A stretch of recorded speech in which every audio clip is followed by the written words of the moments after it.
Hello friends, ಬನ್ನಿ ಇವತ್ತು ನಾವು ರಾಗಿ ಹಾಲು ಬಾಯಿ ಮಾಡೋದು ಹೇಗೆ ಅಂತೇಳಿ ಕಲ್ತ್ಕೊಳ್ಳೋಣ. ಇವತ್ತು ನಾನು ರಾಗಿ ಹಾಲು ಬಾಯಿ ಮಾಡ್ತಾಯಿದ್ದೀನಿ. ಅದಕ್ಕೆ ಬೇಕಾಗಿರುವಂತಹ ಸಾಮಗ್ರಿಗಳು: ರಾಗಿ 1 kg, ಬೆಲ್ಲ 1 kg, ಉಪ್ಪು ಅರ್ಧ ಚಮಚ, ತುಪ್ಪ 4 ಚಮಚ. ಈಗ ಮೊದಲಿಗೆ ನಾವು ರಾಗಿನ ಮೊದಲನೇ ದಿನವೇ ಒಂದು 12 ಗಂಟೆ ಮುಂಚೆನೇ ಅದನ್ನು ನೆನೆಸ್ಕೊಳ್ಳೋಣ. ನೆನೆಸ್ಕೊಂಡ್ಬಿಟ್ಟು ಈ ರೀತಿ ನೋಡಿ, ಫಸ್ಟಿಗೆ ಅದು ನೆಂದಾಗಿರೋ ರಾಗಿ ಆದಮೇಲೆ ಈ ರೀತಿ ಒಂದು ಬಟ್ಟೆ ಕಟ್ಟಿ ರೆಡಿ ಮಾಡ್ಕೊಂಡಿರೋಣ. ಯಾಕೆ ಅಂದರೆ ಇದು ನಾವು ರಾಗಿನ ಮಿಕ್ಸಿನಲ್ಲಿ ಹಾಕ್ಕೊಂಡು ರುಬ್ಬಿಕೊಂಡು ಆ ರುಬ್ಬಿದ ಮಿಶ್ರಣನ ತೆಳಗೆ ಇದರೊಳಗೆ ಸೋಸ್ಕೋಬೇಕಾಗುತ್ತೆ. ನೋಡಿ, ಈಗ ನಮ್ಮ ರಾಗಿ ಚೆನ್ನಾಗಿ ನೆಂದಿದೆ. ನಾನು ನೆನೆಸಿದ್ದೆ ಮೊದಲೇ ಇದನ್ನು ಚೆನ್ನಾಗಿ ಈ ರೀತಿ ನೆನೆಸ್ಕೊಂಡು ಈಗ ನೋಡಿ ಮಿಕ್ಸಿಗೆ ಹಾಕ್ಕೊಂಡ್ಬಿಟ್ಟು ಈ ರೀತಿ ನಾನು ಇದಕ್ಕೆ ನೀರು ಹಾಕೊಂಡು ಒಂದು ಸುತ್ತವಾಗಲೇ ಸುತ್ತಿದ್ದೀನಿ. ನೋಡಿ, ಈ ರೀತಿ ಮಿಶ್ರಣನ ಈಗ 2ನೇ ಸುತ್ತು ಸುತ್ತಾ ಇದ್ದೀನಿ. ಈ ರೀತಿ ತೆಳ್ಳಗಾಗಬೇಕು ಪೇಸ್ಟು. ಇದೇನಪ್ಪ ಅಂತಂದರೆ ಅದರೊಳಗೆ ನಾವು ಸೋಸ್ಕೊಳ್ಳೋದಕ್ಕೆ ಈಸಿಯಾಗಿ ಬರಬೇಕು, ಅಷ್ಟು ಮಾತ್ರ ಮಿಶ್ರಣ ಗಟ್ಟಿಯಾಗಿರಬೇಕು.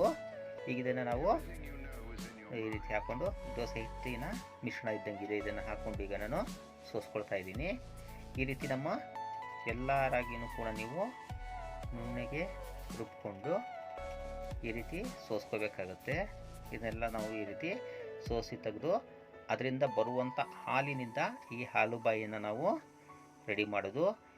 ಈ ಒಂದು ರೆಸಿಪಿ ಇದೆಯಲ್ಲ, ಆರೋಗ್ಯಕ್ಕೆ ತುಂಬಾ ಒಳ್ಳೆಯದು. ಇದು ಆ್ಯಕ್ಚುಲಿ ರಾಗಿ ಮತ್ತು ಬೆಲ್ಲದಿಂದ ಮಾಡುವ ಕಾರಣದಿಂದ ಇದು ತುಂಬಾ ಆರೋಗ್ಯಕ್ಕೆ ಒಳ್ಳೆಯದಾಗಿರುತ್ತೆ. ನೋಡಿ, ಈ ರೀತಿ ಈಗ ನಾನು ಸೋಸ್ಬಿಟ್ಟು ಉಳಿದಿರೋಂತಹ ಇದರಲ್ಲಿ ಇನ್ನೂ ಕೂಡ ಇರುತ್ತೆ.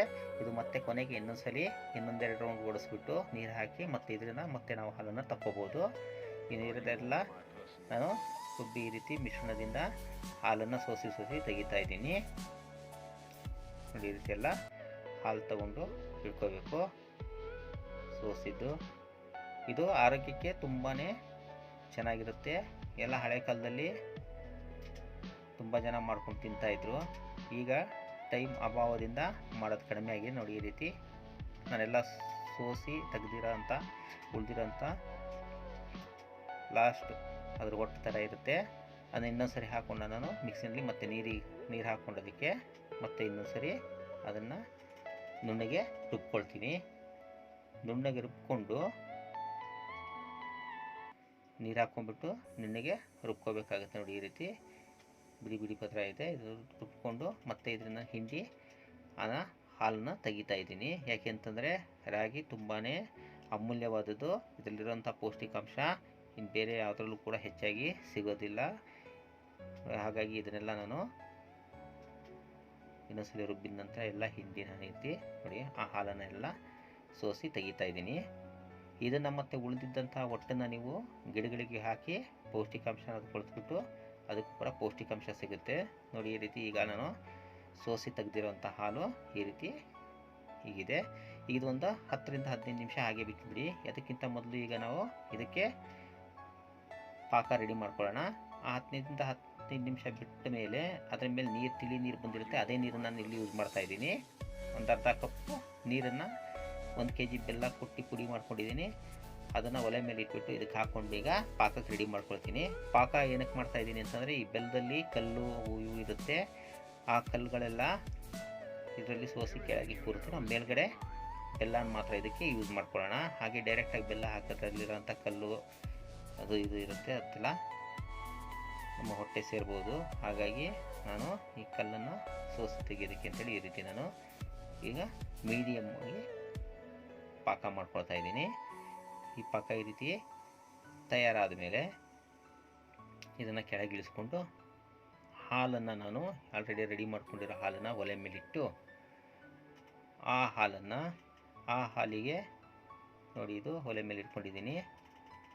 ಮೊದಲೇ ಆಲ್ರೆಡಿ ತೆಗೆದಿರುವಂತಹ ಹಾಲು ಕೆಳಗಡೆ ಗಟ್ಟಿ ಕೂತಿದೆ. ಹಾಗಾಗಿ ಮರದ ಇದರಿಂದ ನಾನು ಅಲ್ಲಾಡ್ಕೊಂಡಿದ್ದನ್ನು ಹಾಲು ಫ್ರೀ ಮಾಡ್ಕೊಳ್ತಾ ಇದ್ದೀನಿ. ಇಲ್ಲಾಂದರೆ ಕೆಳಗಡೆ ಎಲ್ಲ ಸೀದು ಹೋಗುವಂಥ ಚಾನ್ಸಸ್ ಇರುತ್ತೆ. ನೋಡಿ, ಈ ರೀತಿ ಎಲ್ಲ ಚೆನ್ನಾಗಿ ಈ ಮಿಶ್ರಣನ ತೆಳುವಾಗಂಗೆ ಮಾಡಿಕೊಂಡು ಇದನ್ನು ಮೀಡಿಯಮ್ ಫ್ಲೇಮ್ನಲ್ಲೇ ಅಂದರೆ ಕಡಿಮೆ ಉರಿನಲ್ಲೇ ನೀವು ಬೇಯಿಸ್ಕೋಬೇಕಾಗುತ್ತೆ. ಜಾಸ್ತಿ ಉರಿಯಿಂದ ನೀವು ಇದನ್ನು ಬೇಯಿಸಿದ್ರೆ ಸೀದೋಗೋಂಥ ಚಾನ್ಸಸ್ ಇರುತ್ತೆ. ಹಾಗಾಗಿ ಕಡಿಮೆ ಫ್ಲೇಮ್ನಲ್ಲೇ ಈ ರೀತಿ ನಾವು ಗೂರಾಡ್ತಾ ಇರಬೇಕು, ಕದಕ್ತಾ ಇರಬೇಕು. ಇದು ಕಂಪ್ಲೀಟಾಗಿ ಪೇಸ್ಟ್ ಆಗೋ ತನಕ. ಈಗ ಉಪ್ಪು ನಾನು ಅರ್ಧ ಚಮಚ ಹಾಕ್ತಾಯಿದ್ದೀನಿ. ಇದ್ರ ಜೊತೆಗೆ ತುಪ್ಪ ಕೂಡ 4 ಚಮಚ ಹಾಕ್ಕೊಳ್ತೀನಿ. ಅದನ್ನು ಎರಡನ್ನೂ ಕೂಡ ಹಾಕಿ ಮಿಶ್ರಣನ ನಾವು ಕದಕ್ತಾ ಇರಬೇಕು. ಇಲ್ಲ ಅಂತಂದರೆ ಇದು ಗಂಟು ಬಂದುಬಿಡುತ್ತೆ. ಗಂಟುಗಳು ಜಾಸ್ತಿ ಬರಬಾರ್ದು. ಗಂಟು ಬರದ ಹಾಗೆ ನೋಡಿಬಿಟ್ಟು ಚೆನ್ನಾಗಿ ಕದಕ್ತಾ ಇರಬೇಕು.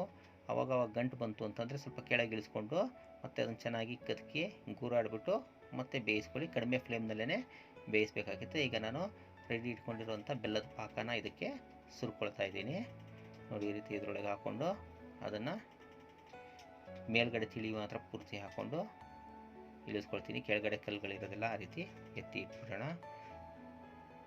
ಸಣ್ಣ ಸಣ್ಣ ಕಲ್ಲುಗಳಿರುತ್ತೆ ಬೆಲ್ಲದಲ್ಲಿ. ನೋಡಿ, ಈಗ ಇಷ್ಟನ್ನು ಇಟ್ಕೊಳ್ಳೋ. ನೋಡಿ, ಇಲ್ಲೆಲ್ಲ ಕಪ್ಪಗಿರೋದಿದೆ, ಅದರಲ್ಲಿರುವಂಥ ಕಸ ಕಲ್ಲು ಅದು ಇದೆಲ್ಲ ಇರುತ್ತೆ.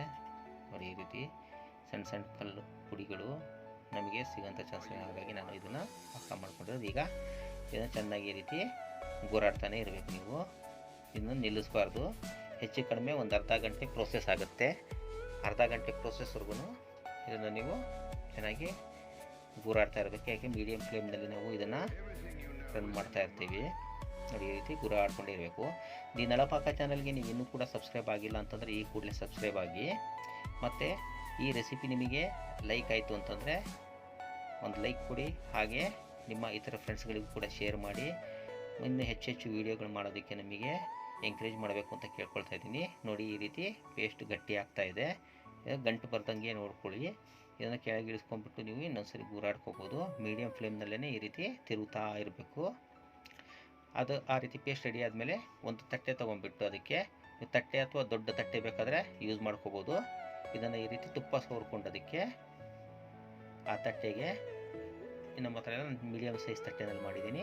ನೀವಿನ್ನೂ ದೊಡ್ಡ ತಟ್ಟೆ ಅಥವಾ ಬೇಸನ್ ಟೈಪ್ ಯಾರಾದರೂ ಇತ್ತು ಅಂತಂದರೆ ಅದನ್ನು ತೊಗೋಬೋದು. ಅದಕ್ಕೆ ಈ ರೀತಿ ರೆಡಿಯಾಗಿರುವಂಥ ನಮ್ಮ ಪೇಸ್ಟ್ ಮಿಶ್ರಣನ ನೋಡಿ ಈ ರೀತಿ ಹಾಕ್ಕೋಬೇಕಾಗತ್ತೆ. ಇದು ಹಾಕ್ಕೊಂಡು ಅಗಲ ಮಾಡಿ ತಟ್ಕೋಬೇಕಾಗುತ್ತೆ. ನಿಮಗೆ ಇದರಲ್ಲಿ ಎಷ್ಟು ದಪ್ಪ ಬೇಕೋ ಅಷ್ಟು ದಪ್ಪ ನೀವು ತಟ್ಕೋಬೋದು. ಜಾಸ್ತಿ ದಪ್ಪ ಮಾಡೋದು ಅವಶ್ಯಕತೆ ಇಲ್ಲ. ಒಂದು ಮೀಡಿಯಮ್ ದಪ್ಪ ಮಾಡಿಕೊಂಡು ಈ ಬರ್ಫಿಗಳು ಬರುತ್ತಲ್ಲ ಆ ರೀತಿ ಆ ಲೆವೆಲ್ಲಿಗೆ ನೀವು ದಪ್ಪ ಮಾಡ್ಕೊಂಡ್ಬಿಟ್ಟು ಇದನ್ನು ತಟ್ಕೋಬೇಕಾಗುತ್ತೆ. ಕೈಗೆ ತುಪ್ಪ ಹಚ್ಕೊಂಡ್ಬಿಟ್ಟೆ ಕ್ಲೀನಾಗಿ ಸುತ್ತ ತಟ್ಕೊಳ್ಳಿ. ತಟ್ಕೊಂಡಾದ್ಮೇಲೆ ಇದನ್ನು ಹೆಚ್ಚು ಕಡಿಮೆ ಒಂದು 8ರಿಂದ 10 ಅವರ್ ಅಥವಾ 12 ಅವರ್ ತಣ್ಣಗಾಗಿ ಬಿಡಬೇಕಾಗುತ್ತೆ. ಅದಕ್ಕೋಸ್ಕರ ನೀವು ಈ ರೆಸಿಪಿ ಮಾಡಬೇಕಾದ್ರೆ ಯಾವಾಗಲೂ ಕೂಡ ಸಂಜೆ ರೆಡಿ ಮಾಡಿಕೊಂಡು ರಾತ್ರಿ ತಟ್ಬಿಟ್ಟು ಇಟ್ಬಿಟ್ಟು ಬೆಳಗ್ಗೆ ಪೂರ್ತಿ ಕೋಲ್ಡ್ ಆಗಿರುತ್ತೆ, ತಣ್ಣಗಾಗಿರುತ್ತೆ. ಆವಾಗ ನೀವು ಬಿಲ್ಲೆ ಆಕಾರವಾಗಿ ಬೇಕಾದರೆ ಕಟ್ ಮಾಡ್ಕೋಬೋದು ಅಥವಾ ಚಾಕುವಿನಿಂದ ಕಟ್ ಮಾಡಿಕೊಂಡು ಬರ್ಫಿ ಥರ ಇಟ್ಕೋಬೋದು. ತುಂಬಾ ಚೆನ್ನಾಗಿರುತ್ತೆ. ಇದು ಆರೋಗ್ಯಕ್ಕೆ ಕೂಡ ಒಳ್ಳೆಯದು. ಮಕ್ಕಳಿಗೆ ಬೆಳಗ್ಗೆ ಎದ್ದ ತಕ್ಷಣ ತಿನ್ಸಿದ್ರೆ ಅವ್ರ ಆರೋಗ್ಯಕ್ಕೂ ತುಂಬ ಚೆನ್ನಾಗಿರುತ್ತೆ. ಬೆಳಗ್ಗೆ ರಾತ್ರಿ ಮಧ್ಯಾಹ್ನ ಯಾವಾಗ ಬೇಕಾದರೂ ತಿನ್ಬೋದು. ಈ ರೀತಿ ನಾನು ತುಪ್ಪ ಹಾಕ್ಕೊಂಡಿದ್ದೀನಿ. ನೀವು ಇದನ್ನು ತಟ್ಕೋಬೇಕಾಗುತ್ತೆ.